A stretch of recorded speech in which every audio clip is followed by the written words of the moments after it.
Assalamualaikum. Waalaikumsalam. Recording in progress. Sebelum memulai pembelajaran, baiknya cek dulu kerapihan kelasnya, pakaian, ada sama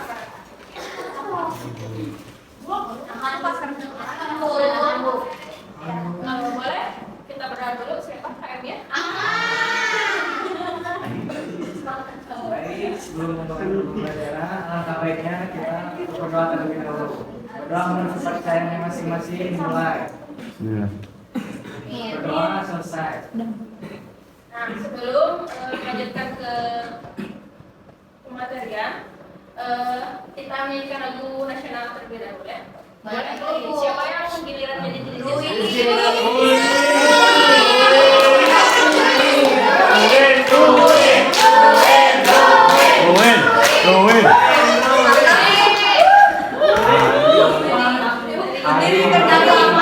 Jangan panik.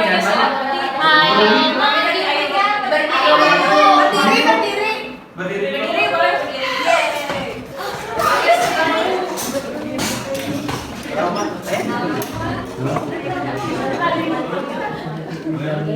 Siap. 1, 2, 3, ayo maju. Ayo maju. Maju 1, 2, 3.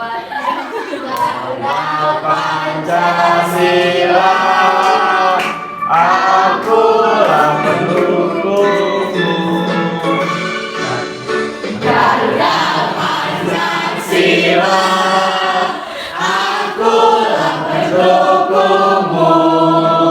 Patriot proklamasi, sedia berkorban untukmu. Pancasila dasar negara,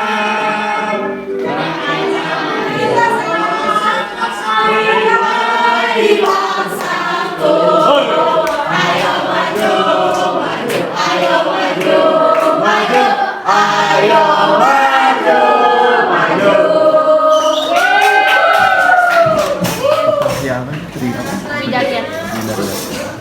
Gimana kabarnya anak-anak? Sehat, alhamdulillah.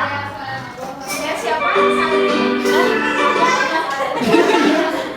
hari ini yang berhalangan hadir? Rizky Fitrian.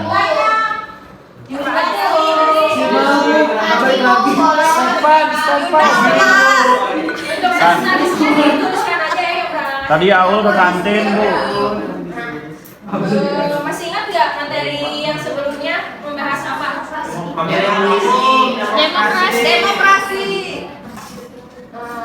Boleh kita langsung masuk ke pembahasan materinya ya. Ada terdapat kompetisi dasar dan indikatornya. Yang pertama itu ada di kompetisinya 2.2 menghargai keseluruhan nilai Pancasila sebagai dasar negara dan pandangan hidup bangsa sesuai dengan dinamika perkembangan zaman. Lalu menunjukkan sikap jujur dalam pembelajaran berkaitan nilai-nilai Pancasila sesuai dengan perkembangan ngobrol. kehidupan. Lalu ada juga menunjukkan sikap tanggung jawab dalam pembelajaran dan nilai Pancasila sesuai dengan perkembangan zaman dalam berbagai kehidupan. Next.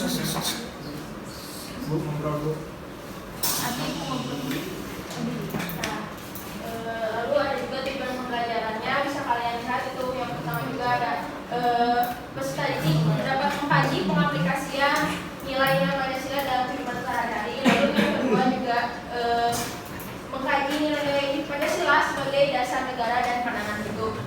Yang ketiga menelaah dinamika nilai-nilai Pancasila sebagai dasar negara pandangan hidup. Lalu yang keempat, Pancasila sebagai dasar negara dan pandangan hidup bangsa sesuai dinamika perkembangan zaman. Di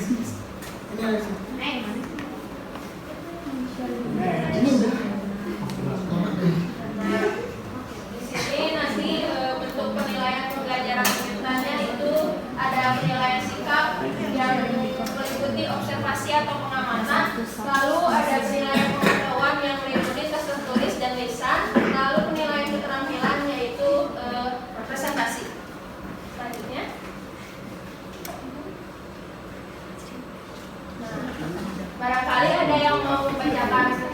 materi tentang penerapan nilai pada pengalaman. Nah, Bu.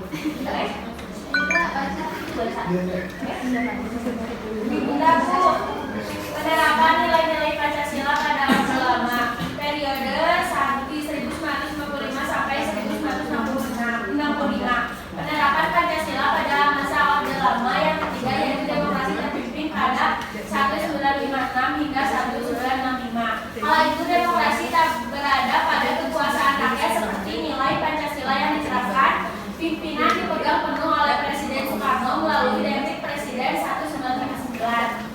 Inilah yang menyebabkan penyimpangan penafsiran Pancasila di dalam konstitusi. Hal ini berakibat pada Presiden Soekarno yang menjadi presiden otoriter. Ini karena mengangkat dirinya sebagai presiden dengan masa jabatan seumur hidup. Pada masa itu juga muncul istilah nasakom, nasionalis, agama, dan komunis. Hal tersebut sebagai jalan tengah dari ideologi besar di Indonesia. Terima kasih. Selanjutnya juga ada dari masa Orde Baru ya. Masa Orde Baru itu dimulainya setelah Soeharto menjabat sebagai Presiden Indonesia menggantikan Soekarno melalui Tap MPR nomor sekian. Yang menjadi pemeran utama dalam era Orde Baru adalah Angkatan Darat. Terdapat landasan konstitusional mengenai masuknya militer ke dalam politik, yaitu Undang-Undang Dasar 1945 yang menyebutkan adanya golongan ABRI dalam MPR. Pada awal Orde Baru dimulai, langkah pemerintah yang dilakukan adalah langgam libertarian. Nah, itu yang selanjutnya bisa kalian pahami juga ya. Nah, selanjutnya juga ada dari masa reformasi, bisa kalian pahami juga. Masa reformasi itu dimulai setelah Soeharto mundur dari kursi jabatannya dan digantikan oleh B.J. Habibie. Dan pemerintahannya B.J. Habibie berusaha memperbaiki sistem ekonomi, mereformasi bidang politik dan hukum, dan mengeluarkan UU Nomor 9 Tahun 1998 tentang kemerdekaan menyatakan pendapat di muka umum dan sebagainya. Selanjutnya juga bisa kalian pahami. Selanjutnya, ini tentang selanjutnya tentang nilai-nilai Pancasila sesuai dengan pengawajan. Ada yang mau membacakan?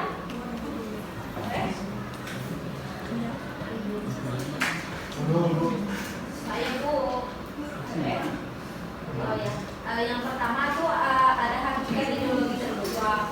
Jadi khas ideologi terbuka adalah nilai-nilai dan cita-cita yang tidak dipasarkan dari luar, melainkan digali dan diambil dari kekayaan rohani, moral, dan budaya masyarakat itu sendiri. Dasarnya dari konsensus masyarakat, tidak diciptakan oleh negara, melainkan ditentukan dalam masyarakat sendiri. Oleh sebab itu, ideologi terbuka adalah milik dari semua rakyat, masyarakat, dan dapat menemukan dirinya di dalamnya. Yang kedua ada kedudukan Pancasila sebagai ideologi terbuka. Pancasila berangkat pada pandangan hidup bangsa dan falsafah bangsa sehingga memenuhi prasyarat menjadi ideologi yang terbuka.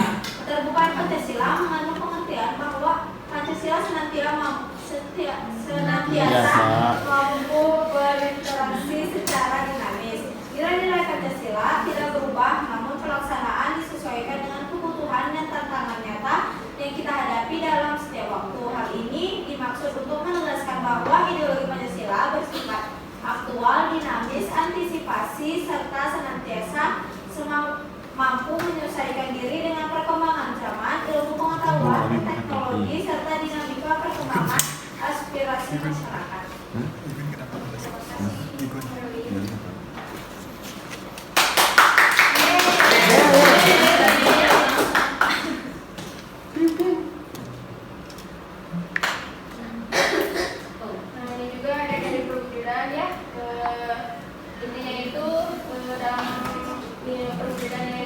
Di berbagai kehidupan.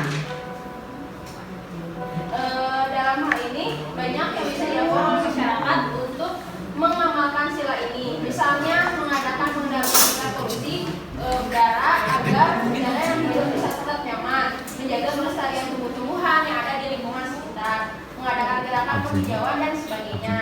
Nah, selanjutnya. Selanjutnya itu kita masuk ke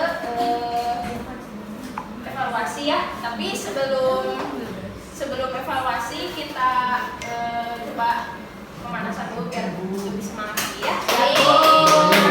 Ini ice breakingnya kayaknya itu kayak ini gurunya dulu. Gurunya kan bilang selamat pagi. Pagi luar biasa. Pagi luar biasa. Allahu Akbar. Nah, lalu buka gigi terus buka mulut terus tertawalah tertawa. Nah, nanti adakah kelas A di sini? Ada gitu ya. Nah, di manakah ini dia gitu. Terus are you ready? Nanti menyanyikan lagu bersamanya itu yang terpesona gitu ya. Nah, nanti yang terakhirnya itu pas ibu bilang siapa kita? 11A dong Besti gitu ya. Siap, Besti. Boleh dicoba ya berdiri ya. Berdiri, Bu. Ya, sambil berdiri. Berdiri, teman-teman.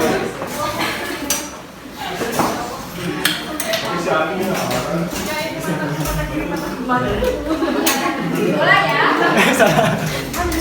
Mulai ya. Ya. Selamat pagi. Pagi, luar biasa. Buka gigi. Buka mulut. Tertawa. Adakah kelas 11A di sini? Ada. Di manakah? Ini dia. Are you ready? Ready. Terpesona. Aku terpesona.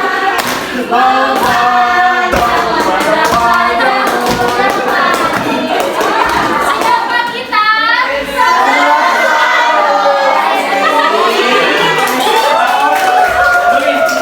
Oke, sekarang sudah pada siap untuk evaluasinya?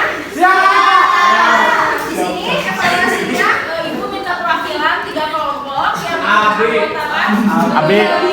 2 orang. Boleh siapa?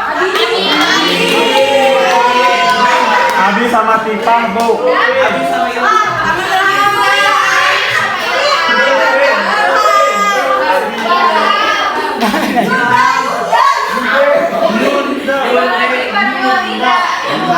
Ditunjuk aja, Bu.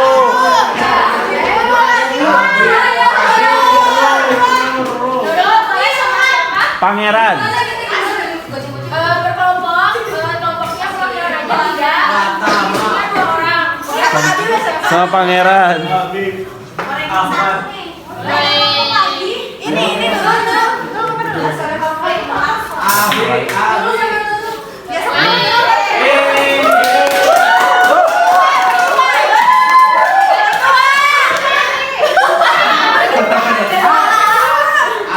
Satu lagi. Nah, duet mau dia. Duo serigala.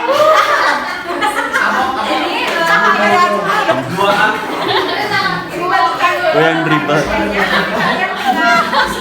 Jawab pertanyaannya. Nah, kemana sih lagu nanti? Pertanyaannya itu adalah apa saja perbedaan penerapan nilai-nilai Pancasila? Bagaimana? Ini nanti dikerjakan dulu. Waktunya 3 menit. 3 menit. Ya. Dia kan begitu nyangkut.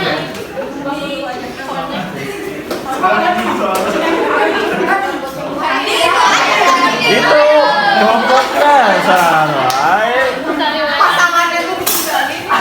Ini mah chemistry-nya nggak ada.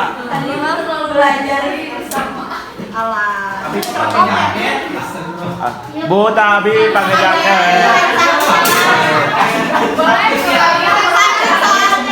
kalau yang sudah boleh ke depan. Bu masa Abi pakai lepis? Jadi soalnya perbedaan penerapan Pancasila orde lama, baru dan reformasi.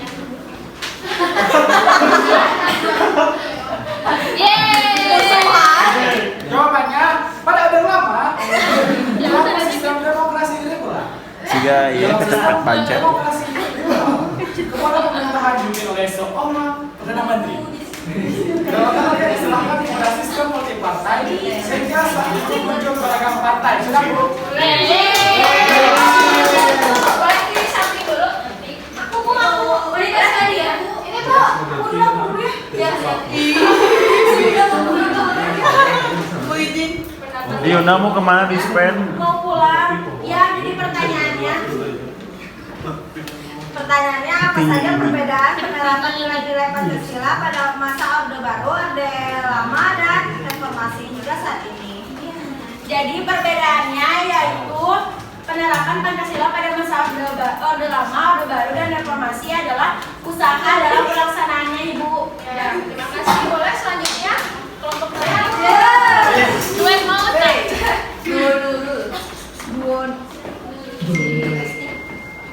kenalan dulu.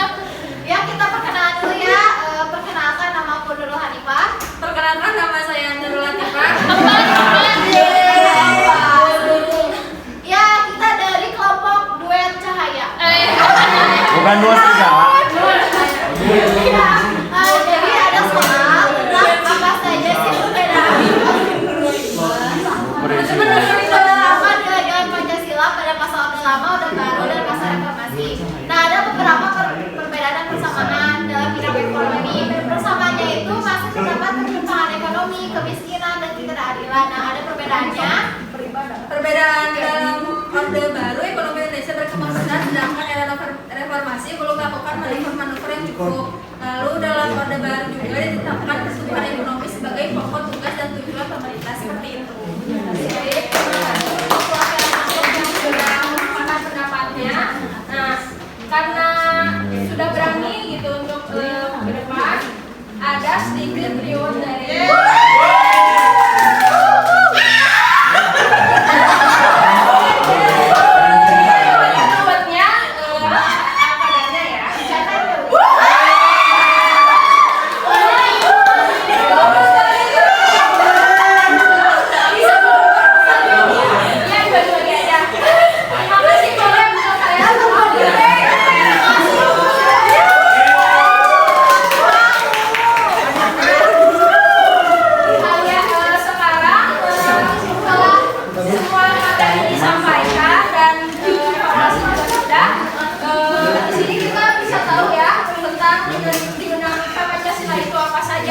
tentang